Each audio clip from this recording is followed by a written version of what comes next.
everyone, today I'm going to show you how to make this super easy cinnamon apple treat. It's super quick, you only need a few ingredients, it takes about 15 to 20 minutes to make.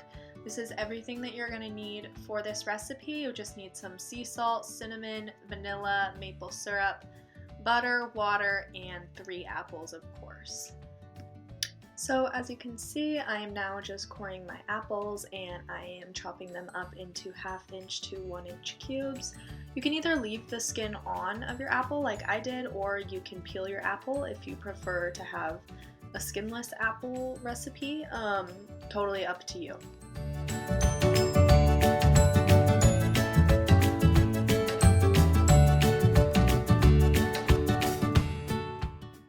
So once you have all your apples chopped up, you are ready to start cooking them. If you're working with small apples, you just want it to equal about 3 cups of chopped apples.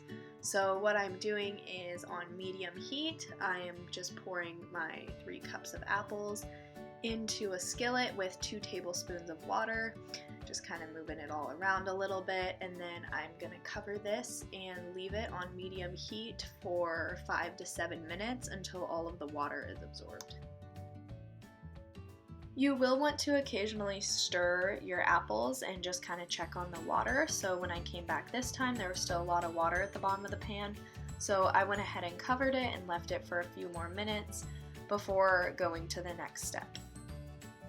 So this time when I came back and checked on the apples, the water had been absorbed. So I went ahead and added a tablespoon of butter. You can also use coconut oil if you prefer that. And then I just gave it a little stir and left them to cook. My apples were really soft at this point, so I left them uncovered for about 2 minutes, and then I covered them for the last 1 minute of their cooking. If your apples are still pretty hard and need a decent amount more cooking, you can go ahead and leave them covered for 5 to 7 minutes. So once your apples are fully cooked and really soft, you don't really want to have crunchy apples, you're going to go ahead and add in those final ingredients. So here I'm just adding in 1/2 teaspoon of vanilla extract, 1 tablespoon of maple syrup, and then I'm going to stir that in so that all the apples are coated with it before adding in the dry ingredients.